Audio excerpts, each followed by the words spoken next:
Drum Talk, and today we're going to talk about concert toms. I had a question asked on the YouTube forum, and it came from Mr. Dimma. And Mr. Dimma asked me, he said, can you mic your concert toms from underneath where you get the mics actually into the drum? So that's the goal here of today's video, is to mic from underneath. Now I thought to make this a little more fun, I would shoot some live footage of me playing a drum cover. So I'm doing a drum cover Superstition today, and that's the track that's underneath. And you're actually hearing the drums. Any toms you hear is going to be from mic'd underneath, and I'll actually accentuate it at a couple spots. We'll get into that at the end of the video.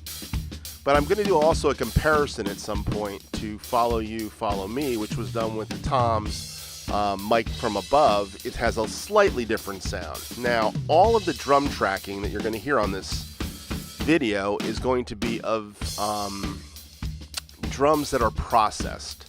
So let's talk about drum miking for a second from that point of view. Whenever I do a drum cover, I always run my mics into Logic Pro X. And I have a certain setup I use for my miking. If it's a double-headed tom or a concert tom, it's pretty close. Occasionally I'll change some EQ. A lot of my mix is coming from the overheads above. Okay?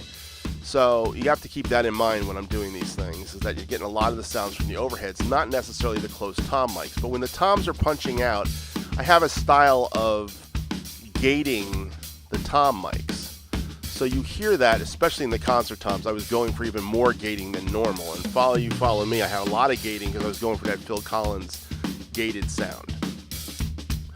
So keep that in mind, that this mix is processed. It's processed through all my bus processing, my master bus processing. And you're not just getting the tom mics. I thought about doing it that way and just running the toms so you can hear the difference, but I really didn't want to do that. I want you to hear the drums the way they sound. But let's talk about the miking today, and let's talk about how we did the miking. And I mic'd from underneath. My tom mics across the top, I'm using an 8, 10, 13 today, is SM57s. 3 SM57s mic'd inside the drum. And you're going to see the mic about 5 to 6 inches from the top head. Now my floor toms have two different mics. One is an Audio Technica, I think it's a 25, ATM 25, and the other one is a Sennheiser 421, the famous floor tom mic and kick drum mic and voiceover mic and singing mic. It's a great mic. Those are not quite as far up in the drum, only because I didn't have the stands to make that happen. Now my snare drum is being mic'd with a Sennheiser 609E, or E609, I'm not sure which. The kick drum is being mic'd with a Beta 52, and it's a 14 by 20 inch Gretsch bass drum, walnut finish, and it's got a kick port on the front head. And normally with a kick port you don't want to put any kind of muffling on it, but for this sound I was going for a very 60s kind of sound. I stuck the foam in it to get that 60s sound and really muted kick drum sound.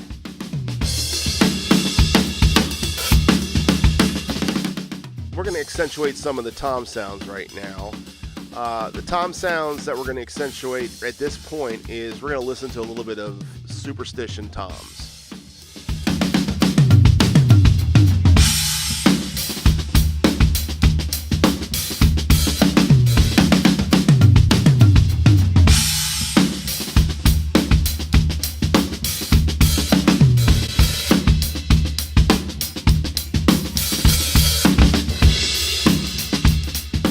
So now we're going to listen to the tom sound on Follow You, Follow Me, the Genesis cover I did.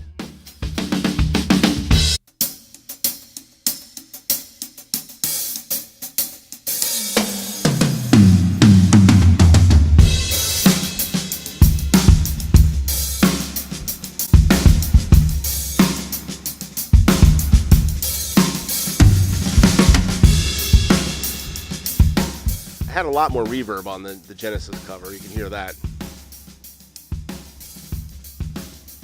They sound massive, man. I really like the sound I got on this. And the kick drum was a little bit open.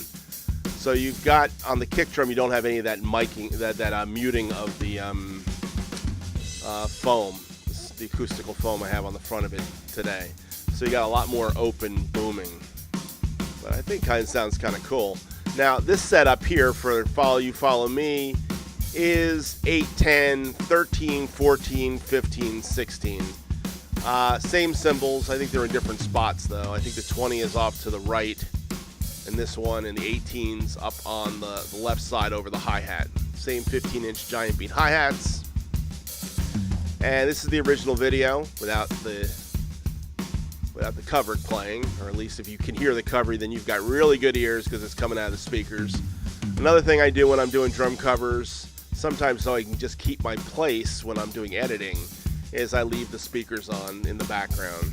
So if you hear any music, that's what it is. Hopefully it flies under the copyright, YouTube copyright police, who would basically tell me I couldn't monetize this, and you know, somebody would want to take over my wonderful video about miking. Now, tom miking for over the toms. What I usually try to do when I mic any toms from on the top is I try to hit the diaphragm of the microphone to point at the tom head, okay, and I like to have it pointing towards the center of the tom head. That's what I'm shooting for. Even with concert toms, same concept. All right. In this particular video, the E609 is over the 8 and the 10. I've got 257s over the 13 and the 14, and I've got the Audio-Technica, I think it's called a Pro 25 is what it's technically called, and the SENNHEISER 421, and that's over top of the 16-inch tom. Same Beta 52 on the kick. My overheads for all these videos has been SHURE SM81s. But I have to tell you, I have all kinds of mics, and every once in a while I throw something different up. But I think the SM81s have been up most of this year, and I've done the majority of my drum covers during this year. So it's been pretty much this miking setup for most of the year. I've just found that this kind of works for me. Now you can use just about any mic you want for a tom mic. Cheap mics really work well on tom mics, to be honest. And you don't have to have really, really expensive mics to make it work.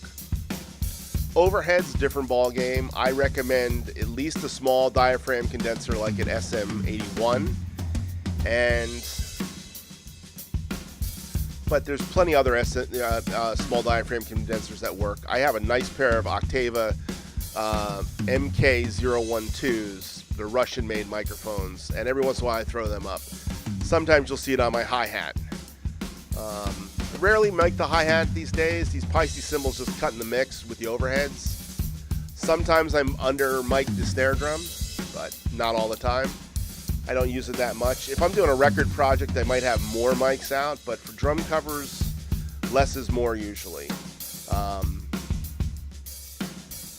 Anyhow, let's listen to a little bit of some of these tom fills.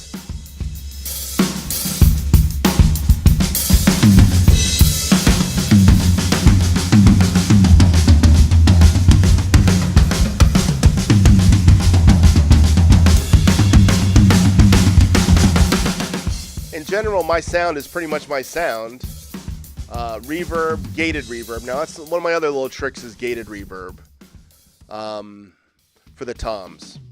Because I've got the toms isolated with the tom mics, I use a gated reverb on a send. And I send to that gated reverb. It's from the Renaissance Waves collection. That's the plugin I use. And the gated reverb really helps. And then I have a nice drum plate.